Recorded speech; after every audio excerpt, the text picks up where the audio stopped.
Hola, ¿qué tal? ¿Cómo están? Muy buenos días. Vamos a empezar Arsenal de Plumas. Pepe Altúzar. Estimado amigo ¿Cómo te va? Gracias. Mi Pepe, mi Alex. Javier Guizar. Iniciamos con una buena y una mala. La buena es, creo que yo, felicitar a todos los profesores, maestros, los buenos maestros que forman, creo yo, una de las piezas fundamentales de una sociedad, ¿verdad? El Día de los Maestros, el día de hoy, el Día del Maestro. Felicidades a todos los buenos profesores. Javier Guizar también ha sido académico, mi estimado maestro también, y a todos los demás, ¿verdad? Y avisarles que ahí vienen las 8 columnas. Hoy anunciaron un paro nacional, lo van a cumplir, ya marcharon de la zona oriente a la zona centro de Tuxtla Gutiérrez y anuncian que van a instalar ahí un plantón indefinido. Yo recuerdo, Javier, Pepe, que desde tiempos de la reforma educativa no veíamos un plantón, ¿verdad? Aquel plantón que asfixió comercios de casi 90 días. En el 97, si no mal recuerdo. No. Ya fue más acá, en 2012, 13 con Peña Nieto. Ya, ok. Con Peña Nieto, bien. Exactamente. La reforma, sí. La reforma educativa. Sí. La mal llamada reforma. La mal llamada, según. Bueno, y ya hacía tiempo que no hacían esos plantones, ahora dicen que va a ser indefinido, a ver cuánto aguanta. Sí, la Secretaría de Educación Pública, quienes tienen responsabilidad de estar ahí, pues es un gran elefante viejo, ¿no? Que camina lento, lentísimo, llegue quien llegue, con sus mañas, con sus vicios, con dos sistemas, el estatal que es pequeño, el federal que es un monstruo, pero desde José Patrocinio González Blanco Garrido, en la época de Carlos Salinas de Gortari, con Jesús Barrios, luego con la mesa del Tercer Gordillo, en Chiapas no pudieron hacer una sola Secretaría de Educación Pública. 2 sindicatos, 2 vicios, 2 corruptelas, 2 mafias, y súmale que quien llegue a manejar el sindicato termina con gasolineras, ranchos, casas y propiedades, y quien esté al frente de la Secretaría de Educación Pública, el doble. Entonces es un espacio, y hay que decirlo, de corrupción. Ojalá que el nuevo gobierno, tanto federal como estatal, de los 3 rubros que preocupan a la sociedad, que es seguridad, salud y educación, y después crecimiento económico, creación de empleos, el tema de educación sea un tema serio. En el gobierno federal tuvimos 3 secretarios de educación, uno en Estados Unidos ahorita, Moctezuma Barragán, embajador, la otra gobernadora en el Estado de México, y la tercera perdida. Me acuerdo cuando lo entrevistaron en la Secretaría de Educación Pública, una sola pregunta, y no se me olvida, le hicieron de la reforma que tiene este gobierno de la Cuarta Transformación, también hay que llamarla mal reforma educativa. No supo ni siquiera responder un ejemplo, uno, de educación básica, que es preescolar, primaria y secundaria. En primaria, un solo ejemplo de matemáticas, elemental, de verdad es elemental. No pudo. ¿Qué podemos esperar? No hubo seriedad. Y bueno, eso se refleja en los estados, y Chiapas, Oaxaca, Guerrero y Michoacán son los estados con los peores índices en resultados, en lo cuantitativo y lo cualitativo, en el sistema educativo. No se le culpa al maestro, no se le culpe. Yo he recorrido el estado, comunidades por comunidad, eso sí lo puedo decir abiertamente, y hay maestros que hacen el milagro. Que hay por ahí sus excepciones, como en todo. Hay políticos buenos y malos, también hay maestros buenos y maestros malos. Pero sí hace un milagro el maestro en Chiapas. Hay comunidades, hermano, que tener lámina y cartón es una escuela de primer nivel en Chiapas. Ya no te digo, aquí en la periferia de Tuxtla hay. Sí, totalmente de acuerdo. ¿Cómo es que decían en tiempos de Patrocinio la noche oscura, la noche negra de la educación? La noche negra de la educación. ¿No? Seguramente este sexenio va a ser la noche negra de la educación, porque hay que sumarle la pandemia, que también vino a abonar a gran parte de las dificultades para seguir enseñando, pero también las políticas públicas del presidente. Bueno, el desdén, ¿no? Primero puso a Esteban Moctezuma, que me parecía un tipo muy serio, digo, no estaba identificado con el medio, pero pues ahí aprendes a administrar, tienes más gentes abajo que trabajan, y lo vi muy serio, y él atendió el asunto de la pandemia, ¿verdad? Pero ya luego pues pusieron a doña Delfina, que pues no se le veía nada bueno en ese, y luego la que tú dices, que efectivamente se enorgulleció el presidente al anunciarla que era una maestra de pizarrón. Bueno, qué bueno que haya sido maestra de pizarrón, o sea, de salón, de haber ido a enseñar clases, pues, y que alcanzó a ser secretaria del ramo a nivel nacional, porque la puso, pero efectivamente no aportó absolutamente nada. Este sexenio creo que se quedó en eso. Y agrégale los libros de texto, con todos los errores, y horrores, que se creó. ¿verdad? Errores y horrores. De ortografía, de contenido, pero además con un matiz de socialismo. Que no, Sí, ni claro, más que no. por supuesto. Por Bueno, supuesto. pues eso nos da pie para que hablemos de tu columna, Pepe. José Adán Althúzar Figueroa, es Pepe Althúzar. 15 de mayo, Día del Maestro. Hijo pródigo de Comitán. Sí, fíjate que aquí tratamos en Identidad Política, 15 de mayo, Día del Maestro. A partir de, bueno, por este motivo, precisamente, Día del Maestro, y porque precisamente recientemente acaba de publicar Eduardo Ramírez Aguilar el Plan Chiapas 2024 a 200 años de la Federación Plan Chiapa Libre, Plan Chiapas Transformador. Y en uno de los, dentro del contenido de esta publicación muy interesante sobre algo así como un plan de gobierno, pues habla precisamente del tema educativo, no podía dejarlo al margen. El asunto del campo, de la salud, de la obra pública, entre otros. Y retomamos, por supuesto, porque igualmente nos puede dejar a un lado el tema de la educación, algo que yo considero, como bien lo estábamos comentando hace un momento, la tarea de administrar el sector educativo más complicado por todo lo que representa, donde están involucrados los principales actores de la educación, los maestros, alumnos y padres de familia. La sociedad en general comprometida con esa tarea, involucrados unos u otros por alguna razón, porque eres maestro o profesor, estás frente a grupo, porque eres padre de familia, estás obligadamente involucrado en el sector educativo. Como alumno, pues obviamente porque eres el estudiante, el que va a aprender. Entonces, si analizamos profundamente eso, estamos involucrados todos y nos damos cuenta que cuando sucede algún acontecimiento en el tema de la educación de cualquier estadio y de cualquier país, se paraliza la ciudad, se paraliza el estado, se paraliza el país, porque es un tema, es un rubro muy importante de la administración pública y ahí es donde se debe tener principal atención. Y con ese motivo se destacan las propuestas más adelante de lo que habla Eduardo Ramírez Aguilar como estrategia para poder trabajar en su gobierno en el próximo periodo, el siguiente sexenio, el que ya arranca, porque pues como hemos coincidido en varios comentarios, en varios momentos, creemos, y así lo dicen inclusive los medios nacionales, de que el próximo gobernador de Chiapas se llama Eduardo Ramírez Aguilar, y el otro estado en el que está en esa misma circunstancia es Tabasco. Ya por ahí hablan de Puebla, de Veracruz y otros estados donde hay cierta duda en relación a quién sea el próximo gobernador. Por este sentido, yo considero que implica encabezar el sector educativo del próximo gobierno, esté plenamente vinculado, eso que comentábamos hace rato, mi estimado Javier.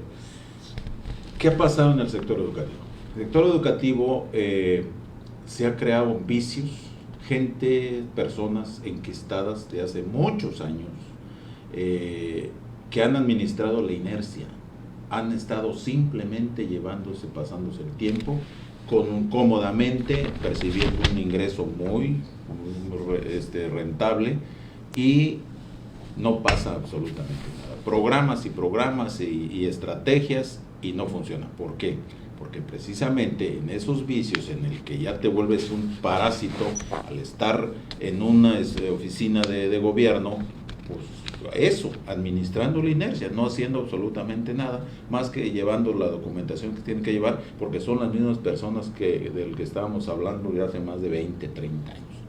Entonces yo creo, en mi opinión, que la digo con todas sus letras, la persona que encabeza el sector educativo debe estar, hombre o mujer, no lo sé, tiene que ser una persona verdaderamente con capacidad, con experiencia política administrativa en el sector, porque de lo contrario no funcionan. Las políticas públicas son a partir del cumplimiento de los acuerdos que se tiene con las dos organizaciones sindicales en Chiapas, que en este caso es la 7 y la 40, y en el que hace algunos años periódicamente se llevaban a cabo reuniones de trabajo en las oficinas de las dos instancias de la administración del sector educativo en Chiapas, para que analizaran el pliego petitorio de cualquiera de las dos instancias sindicales y poder llegar a acuerdos.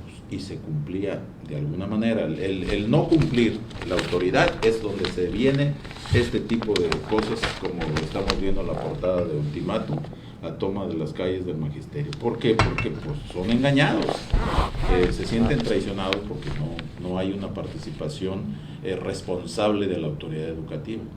Y el interlocutor, que en este caso es el secretario de Educación en el Estado, tiene la obligación de informar, primero conocer el rubro, el tema, el sector, después informar, en este caso, a su jefe, que es el gobernador, y a partir de ahí tomar decisiones. Si esa información es ocultada, si esa información no la sabe presentar ante el gobierno, ante el gobernador, que es el que finalmente decide, pues las cosas resultan mal.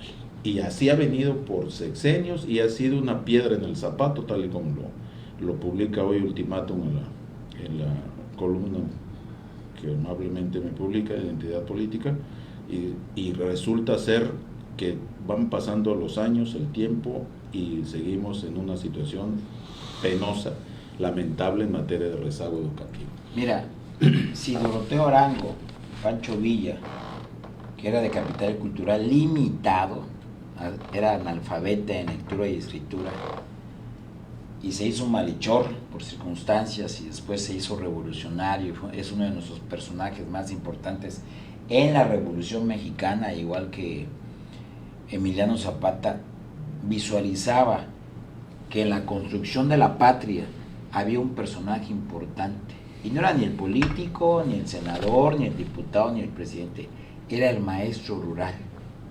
Por eso mandó a construir escuelas. Pancho Villa, ¿qué puedes esperar de políticos que hemos tenido, que muchos han ido al extranjero a estudiar, no puedan priorizar como política número uno del Estado salud, educación y seguridad? Ahorita seguridad es un tema importante, pero salud y educación es base imprescindible para que un Estado pueda desarrollarse. ¿Quieres construir un país diferente? Tienes que construir ciudadanía. Y el único momento para construir ciudadanía son en los primeros años de vida de un niño o de una niña, para que entienda la importancia del respeto a los símbolos patrios, el amor a la patria, pararse con los cantes su himno nacional, respetar a los adultos mayores, las instituciones, la Constitución, las leyes. Y luego no salga diciendo al diablo con las instituciones, y no salga en una mañanera diciendo chairos y fifís. Qué lamentable que eso esté pasando. Ojalá quienes tengan la responsabilidad en el próximo sexenio tomen con seriedad y le den la importancia que merece el tema educativo en Chiapas, que es el estado más rezagado de todos, a la par de Guerrero, Oaxaca y Michoacán. Pero aún de esos tres, Chiapas es el más atrasado. Ojalá. Las Tengo condiciones fe. Que decías hace un momento, Javier, perdón, Alex, en relación a la prestación del servicio educativo del maestro, la verdad, hay zonas del estado en lo que no hay aulas, no hay mobiliario escolar, no hay baños, y hay la necesidad del servicio educativo, y ahí obligas al maestro que recientemente acaba de tener una plaza de maestro a que vaya a prestar su servicio, y ante esa necesidad de poder tener un trabajo después de haber estudiado, pues lo tiene que hacer, pero en esas condiciones no se puede tener buenos resultados. Fíjate que, ya para concluir, si me lo permiten, la interpretación que tiene el ahora candidato al gobierno de Chiapas, Eduardo Ramírez Aguilar, Dice, resulta prioritario sumar esfuerzos, movilizar recursos y poner en práctica soluciones innovadoras para garantizar el derecho a la educación, sobre todo en el contexto posterior a la pandemia, que vino a agravar los ya altos niveles de rezago educativo. Hay que afinar los diagnósticos y definir más acciones que favorezcan el ingreso y la permanencia de niños, niñas y jóvenes a la escuela, con la finalidad de que su desarrollo intelectual y cognitivo les permita incorporarse en mejores condiciones de vida social y al mismo tiempo propicien acciones laborales superiores. Eso es una intervención que está plasmada en ese documento y que aquí lo retomo y lo hago público, porque en esas propuestas que él tiene va implícita la visión política que él tiene, la esperanza que tenemos cifrado todos los chiapanecos en su buen desempeño y la capacidad que tendrá Eduardo Ramírez Aguilar para poder integrar un equipo de trabajo de acuerdo a la necesidad que tenemos. Vemos esto que comentamos hace un momento, Javier, Alejandro. Son el cargo que asumes lo tomaban como un espacio político para proyectarse, para quiero ser, después de ser secretario de educación, quiero ser diputado local o quiero ser diputado federal. Y en eso estás pensando, no en el trabajo que tienes que ejercer como secretario de cualquier ámbito. Hablamos de salud, de alimentación, de seguridad, de educación, que son las políticas públicas fundamentales del desarrollo de tu estado. Entonces, ante esa visión, si quieres hacer política, entonces búscate otro espacio, pero desde aquí no, aquí encárgate de la tarea educativa, de la atención al maestro, de la promoción de la educación, de los contenidos, del análisis, del trabajo permanente que exige poder proyectar en educación a un estado, sacar del rezago educativo a un estado que está como estamos. Si no, esto continúa de la misma manera, y yo la verdad tengo gran esperanza en que con esa visión política pueda cambiar las cosas. Sí, pero no hay que deslindar totalmente a los maestros de los problemas. Por supuesto. A ver, esta movilización, ¿sabes cuál es el número uno de sus peticiones? Dinero. Resolver el caso Yotzinapa y de ahí. Segundo, 100% de aumento salarial. ¿Dónde está el reclamo de esas carencias que tú dices? Que tenga que ver estrictamente con el ámbito educativo. No, siempre es político lo que ponen por delante, y eso sí es criticable. Y desde luego hay que decirle a la audiencia que ellos dicen que es una movilización nacional. Sí, tal vez porque la van a manifestar de alguna manera en la mayoría de las entidades federativas, pero no es la mayoría del magisterio que va a estar en paro. Ya lo vamos a ver mañana. Sí. Quiénes van a ir a trabajar y quiénes no va, pero ya nos extendimos algo. Rapidísimo, punteros en San Cristóbal. Es que ya hemos hablado cómo estamos aquí en Tuxtla Gutiérrez, ¿verdad? Ha dicho que somos bastante regionalistas, estamos enterados de lo que pasa aquí en nuestro entorno, pero por ejemplo en San Cristóbal de las Casas yo no sabía cómo iban las cosas. Platiqué con compañeros periodistas de allá y me dicen que la que va arriba en las preferencias es Fabiola Ricci, candidata de Morena, pero curiosamente antes panista. O sea, un salto de fifí Sí. a morenista, que le explico a la audiencia, ¿verdad? O sea, Morena es como la antítesis del PAN, y el PAN, claro, antítesis de Morena. Pero bueno, así sucede en la política mexicana. ¿Cómo debería ser uno de Morena? A favor del cannabis, a favor del aborto, a favor de la eutanasia, a favor de los casamientos del mismo sexo, y el panista debe ser la religión, la familia, no el aborto. O sea, bueno. Y sabes que, sí, exacto. Bueno, ella dicen que lleva delantera. El segundo, fíjate que es Francisco Martínez Pedrer, Que ya fue. presidente Pedrero, municipal. ¿Por qué partido fue? Por el PRI. Por el PRI. Era priista. Pero fíjate que yo no recordaba, me dicen que a medio trienio dejó el ayuntamiento y se fue en medio de un montón de acusaciones, ¿verdad? De represor y de mal administrador. Abandonó la alcaldía y se lo dejó a Roberto Morales Ortega, quien terminó el periodo de 3 años. Hubo en aquel entonces un intento de acusaciones reales de desfalco en el ayuntamiento. pero como siempre nunca prosperaron, ¿verdad? Él va en segundo lugar, Francisco Martínez Pedrero, que por cierto es muy conocido allá porque su familia, los Pedreros, son muy conocidos, tienen hoteles, restaurantes de hace muchísimo tiempo. Bueno, tercer lugar, Polo Morales. Cuando yo trabajé ya hace 20 años, Polo era dueño de una vinatera, que era muy conocida porque abría las 24 horas del día. Disponible. Ni la iglesia. La iglesia. Bueno, eso nada más es una referencia, no es algo malo que haya hecho. Yo No, lo para recuerdo, y ya luego se metió a otras empresas y luego se metió a traer artistas para la feria de la primavera y de la paz, y ya nos podemos imaginar cómo se inflan los contratos, las facturas, y se pegó tuvo la habilidad de meterse ahí con varios presidentes municipales. Bueno, y con el de ahorita es así, decía mi abuelita, así, ¿no? Con Mariano Díaz Ochoa, él lo está impulsando, Polo Morales va en tercer lugar, pero dicen que es muy seguro que gane la de Morena por dos matices. Pancho Martínez Pedrero se fue hace poco de vacaciones al extranjero. Y esa candidata, ¿En plena campaña? En plena campaña. O sea, no le importó. Número 2, hubo encuestas allá para definir al candidato del PRI, porque el PRI le tocó siglar allá. Y me dicen los compañeros que abiertamente se supo que el que ganó la encuesta era Carlos Morales Vázquez, ¿cómo se le llama el mismo nombre del presidente municipal? Un homónimo. Sí, exactamente. Él ganó la encuesta, pero el dirigente del PRI, Roberto Suárez, dijo, no, va a ser candidato Roberto. ¿Qué huele ahí? De que ya hubo negociaciones del PRI con Morena para dejarle el caminito a que gane, ¿no? Aquel se fue a vacacionar, nombraron a otro candidato, no hace campaña, me dicen. Entonces casi seguro que va a ganar Fabiola Ruiz. Pero los tres que están ahí son los personajes que ya les hablé, y don Mariano Díaz Ochoa, pues genio y figura hasta la sepultura.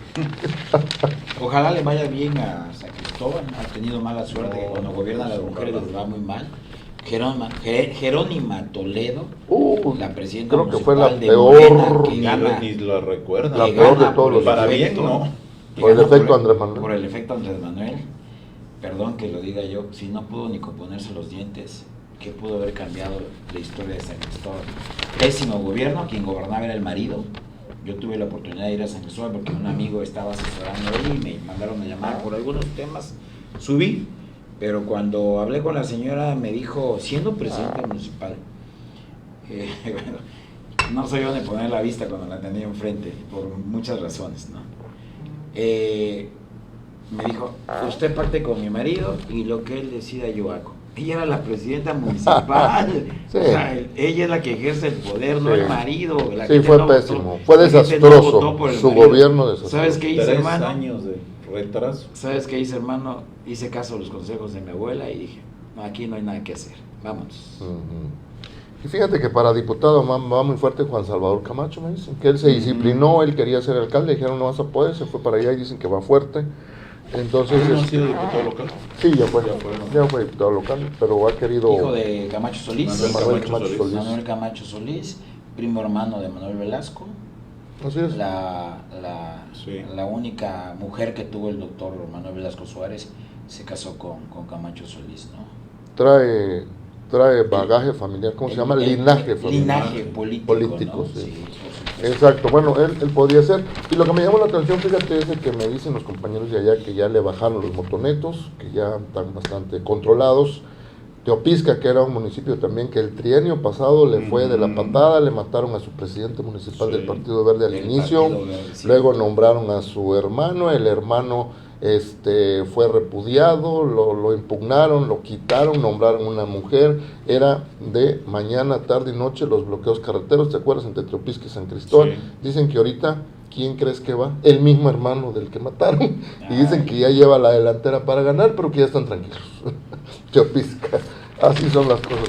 Bueno, así más o menos allá las cosas. En los Altos creo que no va a haber ningún sobresalto ni en San Juan Chamula, ni La Rainza, ni creo que ahí andan pues más o menos bien las cosas para las elecciones, contrario a lo que pasa en otras regiones, ¿no? Sí. Donde ya atacaron a otro candidato a presidente municipal de Rayón, de Chiapas Unido. Que ya renunció, por cierto. Ya renunció, bueno, ya no quisiéramos hablar de eso. Bueno, eso es, y Juan Carlos Calimayor dice, el derrumbe, según él, la tesis que trae desde hace mucho tiempo es de que, pues, Xóchitl Gálvez dice aquí en la columna que va a alcanzar y rebasar a Claudia. Por 4 puntos. En este último tramo, difícilmente creo yo que la alcance y que la rebase. Si ya sucedió, debió haber sido ya, no, hasta ahorita, ya la debió haber alcanzado, ya la estuviera rebasando, faltan muy poquitos días, aunque apunto, mi experiencia de 30 y tantos años de periodista me aconseja que no hay que tomar cosas en lo absoluto, porque en pocos días pueden suceder muchas cosas en política. Ha habido hazañas en otros lados. En Argentina, recordemos que iba hasta abajo el candidato y luego resultó que ganó en una segunda vuelta, pero de todas maneras, ¿no? Entonces, pues ahí dejamos el comentario de Juan Carlos. Explica. El problema es que en Argentina y en España no tienen un presidente como Andrés Manuel López Obrador, que yo creo en la historia de este país es el presidente más maquiavélico, no por malo ni perverso, no. Maquiavelo políticamente. Sí, bueno, perverso políticamente. Dijo era tener el control del Estado, ¿no? Y cómo se movían los así es, sí, por ese lado yo pienso que sí va a ganar la señora Claudia. Todas las instituciones están a favor de ella, toda la cargada, Morena, 9 gobernaturas de Morena, el presidente haciendo campaña desde las mañaneras. Bueno, insisto, no está todo dicho. Para mí no está todo dicho. Y le abonaría el comentario de nuestro queridísimo amigo, hermano Juan Carlos Colmeyor Franco. Yo no entiendo, leyendo perfectamente lo que dice ahora en su columna, pero me pregunto, ¿por qué están pidiendo alianza?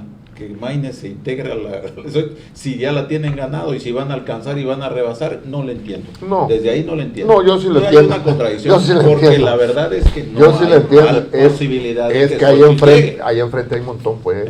Ahí hay un montón. Sí, pues sí. Entonces no está así el panorama, como dice. Lo mejor que le puede pasar a este país, quien gane la presidencia de la República, es que no se vayan con la fe. Por eso, lo mejor que le puede pasar a este país, gane quien gane, doña Claudia, doña Xóchitl, es que tanto la Cámara Alta, que es el Senado, como la Cámara Baja, que es la Cámara de Diputados Federales, quede equilibrado. Sí. Que se den esos pesos que le ayudan al país y que todo sea seguramente de negociación. Seguramente sí. Fíjate, pero hay otro. Para el bien de un solo grupo. Hay otro dato que pocos lo ven, ¿verdad? Por ejemplo, ahorita venía escuchando a Enrique de la Madrid, que es muy cercano colaborador de Xóchitl Gálvez, candidata de la oposición a la presidencia, de que en algún sentido dice hay que votar por la persona que vaya a conducir mejor los destinos de este país, porque del lado de Morena, dice, se estaría votando por la tiranía, por un gobierno autoritario. ¿Por qué lo dice? Y tienen su razonamiento, ¿no? Dice, con mayoría simple en el Congreso van a nombrar a un nuevo ministro que les falta. Con ese nuevo ministro ya van a tener mayoría de 8 para parar inconstitucionalidades. Entonces, con mayoría simple van a hacer cambios a leyes secundarias violentando la Constitución, y si alguien se va a quejar de que es inconstitucional ante la Corte, allá Morena ya va a tener mayoría de ministros para que las dejen pasar. Entonces ahí sí me parece bastante grave, porque es vulnerar al Poder Judicial, que es una de las pocas instituciones que le dan equilibrio a este país y que defienden a los derechos de los ciudadanos. El asunto del amparo también por ahí está. El asunto del amparo, que sí da miedo. Lo han debilitado, lo han vulnerado, ¿no? Lo han pulverizado, y cuando tú o yo tengamos necesidad de recurrir a la figura del amparo, ahora resulta que ya lo van a tener totalmente despedazado, vulnerado. Sí, si hay una violación a tus derechos y viene de parte del Estado, ¿te imaginas que vas al amparo? No procede, no va a proceder. Entonces tus garantías como ciudadano no valen. Que tal vez la de nosotros comunes y corrientes no, pero lo de los políticos, ahí los van a tener en la cárcel. De la próxima presidenta de México, yo difiero un poco en ese sentido, y tengo la seguridad de que no va a suceder lo que estamos comentando. Primero porque Andrés Manuel López Obrador es un líder nato. Él surgió de la calle. ¿Pero qué no va a y suceder? A partir de ¿Qué ahí, no va a suceder? Y después en este caso, doña Claudia es una profesional de la educación surgida con el esfuerzo, el trabajo y el conocimiento de las leyes. Y yo sí tengo la seguridad que doña Claudia tendrá mucho más respeto a la Constitución y a las leyes que en este caso el Pues presidente. ojalá, porque en la Ciudad Esa de es mi México, diferenciación. en la Ciudad de México tuvo sus matices ahí de estar metiéndose en el Poder Judicial de la Ciudad de México, ¿verdad? Ojalá que suceda lo que tú Pues dices. un poco de orden. Si en un de equipo alguna de manera. fútbol, si en un partido de fútbol, hermano, hay 11 y 11, 3 árbitros y todavía hay un árbitro arriba y cámaras para ver que no se cometa una anomalía que afecte a un equipo, Que porque haya en un justicia. país, para que exista Justicia la justicia, deportiva. entonces porque en un país no puede haber un equilibrio de poderes, Sí. lo tiene que ver. Sí. Y Yo tiene a que eso, haber un yo árbitro a eso le apuesto. neutral, un presidente neutral que dé garantías A eso le a apuesto. todos. Depende del voto de los... A eso le apuesto. Depende de la voto ¿Y por qué razón Porque el tuvo poder que lo hacer el tenemos presidente nosotros. lo que hizo? El poder lo tenemos Porque nosotros. se vio obligado ante las condiciones y circunstancias en que estaba el país. Pero eso ya no puede suceder. Y Ahorita con se le doña está Claudia pasando. va a ser diferente. Se le A está ver, Lo pasando. garantizo. ¿por Se qué le está tenemos pasando. pésimos presidentes municipales? ¿Por qué tenemos pésimos diputados, senadores, Porque tenía que cambiar, gobernadores, tenía que haber presidentes? una transformación. Porque lo hemos permitido. Sí. Entonces, en el Día del Maestro dice, ¿por qué cuestionamos tanto al maestro? Es lo que hemos permitido, porque hemos tenido pésimos secretarios de educación, porque lo hemos permitido. La sociedad es la que tiene el poder, pero sí hay que crear las condiciones donde se dé la justicia y los equilibrios de poder. Si Por eso, en un partido de Combatir fútbol esos existe, vicios arraigados. Por eso, pero con el voto de la gente. por eso con el voto de la Con el gente voto de tiene la que gente. salir a votar la gente. Con el voto de la Y gente. gane quien gane. Vamos a votar, tenemos que votar el 2 de junio, domingo 2 de junio. Yo no Adiós. sé por qué quieras votar, me Obligadamente. lo imagino y lo Adiós. respeto. Adiós, no. Ya terminamos. Pero bueno, vámonos, pues. Vale, pues, hasta Muchas gracias, pronto. amigos.